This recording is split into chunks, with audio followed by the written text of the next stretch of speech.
పేరు? నా పేరు సుమన్. ఎక్కడ మీది? మాది గుండెంగా. ఎట్లా ఉంది కాంగ్రెస్ పరిపాలన? మంచిగా ఉందా? మంచిగా లేదు. ఎందుకన్నా? ఏం మంచిగా ఉంది, రైతు బంధు 3 సార్లు ఇస్తాడు. మొక్కజొన్న ఇప్పుడు పోసి 2 నెలలు దాటిపోయినాయి, ఇంతవరకు చెదలు పట్టినాయి, కాంటాలు లేవు, ఇంతవరకు లారీలు ఎక్కట్లేదు. తిరిగి తిరిగి ఆస్ట వచ్చింది. మేమే కాంటాలు పెట్టినాం, మేమే బత్తాలు కొన్నాం, మేమే లారీలు ఎక్కితాం బత్తాలు వేసి. ఇంతవరకు గవర్నమెంట్ అన్నాడు, గవర్నమెంట్ లేదు, ఏం లేదు, అన్ని మేమే చేయిస్తాను. గవర్నమెంట్ మంచిగానే కొంటుంది, మధ్య ధరతోనే కొంటున్నాం, చివరి గింజ కూడా కొంటామని చెప్తున్నారు రేవంత్ రెడ్డి. కొంట అంటుండు కానీ ఎడగొంటుండు, కొంటలేడు కదా. బత్తాలు లేదు, బత్తాలు ఇవ్వలేదు, బత్తాలు లేదు, దానికి దిక్కే లేదు కదా. చేతులు బట్టి చేతులు తిన్నాయి కదా బత్తాలకు. ఎడగొంటాడు, కొంటాడు పేరు అని ఉన్నది కానీ అవి కొనులు లేదు, పోవులు లేదు, బత్తాలు ఇన్నే ఉన్నాయి కదా. ఇవాటికి 2 నెలలు అంటే మామూలు సమస్య. అది చేతులు పట్టినాయి, చేతులు బట్టి మళ్ళీ బత్తాలు తెచ్చి మళ్ళీ బత్తాలు కొనుక్కొచ్చి మేమే పోసినాం. ఒక లారీ కూడా. రైతులు మంచి ఆనందంగానే ఉన్నారు అని చెప్తున్నారు రేవంత్ రెడ్డి. ఏం ఆనందంగా ఉన్నారు? ఆ రైతు బంధు కూడా 3-4 సార్లు ఎత్తాడు, ఏ ఆనందంగా ఉన్నారు? అంత గోసపడతాను. రైతులు మంచిగా రుణమాఫీ చేసిన, బోనస్ ఇచ్చిన, మంచిగానే కొంటున్నా అని చెప్తున్నారు రేవంత్ రెడ్డి. రుణమాఫీ ఎవరు చేసిండు? ఎవరో ఒక కాడ ఎక్కడో లక్ష రూపాయలు అయినాయట. అవి మాకు ఇంతవరకు చేయలేదు, మాకు కాలే మాకు కాలే.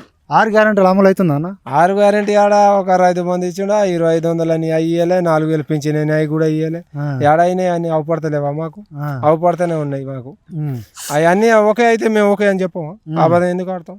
ఏ అమలు కాలే, అన్ని అబద్ధం మాటలే. ఆ సీఎం సార్ది.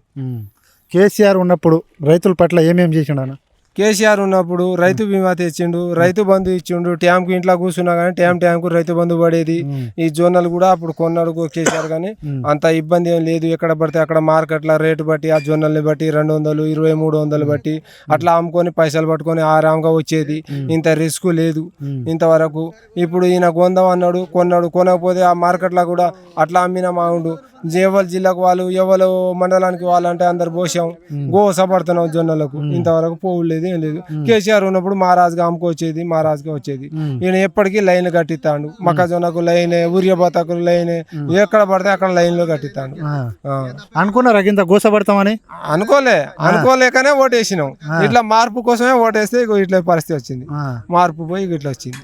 అట్లా మళ్ళీ వచ్చే అవకాశం ఉందా రేవంత్ రెడ్డి? ఇక రేవంత్ రెడ్డి ఏమొస్తాడు? ఇక చాలా మంది అనుకుంటారు ఇంకా రేవంత్ రెడ్డికి వస్తాయి. ప్రజలు మొత్తం నన్నే ఆదరిస్తారు, ఇంకా 10 సంవత్సరాలు నేనే ఉంటానని చెప్తుండు. అంటాను కానీ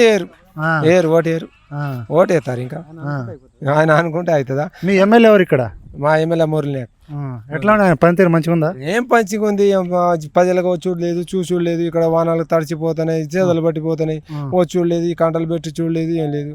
ఎప్పుడో ఒకసారి వచ్చిండి వెళ్ళిపోయింది. మీ మాజీ ఎమ్మెల్యే శంకర్ నాయక్, ఆయన పనితీరు ఎట్లా ఉండే అప్పుడు ఉన్నప్పుడు అదే మంచిగానే ఉండే. మాకు అంత రిస్క్ ఉండకపోయా. ఊరియా బత్తలకైనా రిస్క్ లేకపోయా, మొక్కజొన్నలకైనా ఏ పంట అయినా మార్కెట్కి పోయి అమ్ముకొని వచ్చేది. ఆ పంటను బట్టి ఆ రేటు పాట పాడేది, అమ్ముకొని వచ్చేది. ఇదంతా రిస్క్ ఉండకపోయి. ఇప్పుడు చాలా రిస్కులు అయితేనే. అటు వ్యవసాయం పనులు చూసుకోవాలనే ఇబ్బంది, ఇటు మొక్కజొన్న ఊరికి చూడైనా ఇబ్బంది, అన్ని రకాల ఇబ్బంది ఉంది.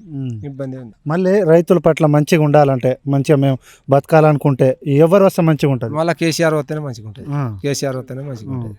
ఇంకోసారి ఛాన్స్ ఇవ్వండి, మంచిగా పరిపాలిస్తా అని చెప్తుండ్రు రేవంత్ రెడ్డి. రేవంత్ రెడ్డికి ఛాన్స్ ఇవ్వమన్నా అడిగినా కానీ ఏరు ఆయన ఓటు ఏరు. మళ్ళీ వచ్చేది రేవంత్ రెడ్డి రాడు. ఓటు ఏం కదా, ఆల్రెడీ అనుకున్న జనాలు ఎంత మంది చూసుకుంటలేరు. మార్పు అంటే ఇక అందరు కడుపులో పెట్టుకున్నారు. ఇప్పుడు ఎలక్షన్ పెట్టని, ఇప్పుడు కేసీఆర్ కి ఎట్లా ఓటు పడతాయి చూడును. ఇప్పుడు ఏం పాపం చేసిండు రేవంత్ రెడ్డి? మంచిగా ఇందిరమ్మ ఇల్లు ఇస్తాడు, కరెంట్ బిల్ ఫ్రీ చేస్తాడు, గ్యాస్ లేదు, ఇందిరమ్మ లేదు. ఇందిరమ్మ ఎవడికో ఒకడికి ఇస్తాడట కానీ ఈయన ఒకటే కేసీఆర్ ఇందిరమ్మ ఇల్లే ఒకటి తప్పు చేసిండు కానీ ఆయన కూడా కట్టించిండు అక్కడక్కడ. కానీ ఇందిరమ్మ ఇల్లే ఇయ్యలే, ఒక్క ఇందిరమ్మ ఇల్లు కోసమే ఇచ్చిండు అంటాడు. అవి కూడా చక్కగా బిల్లు వస్తలేవట, చక్కగా వస్తలేవట.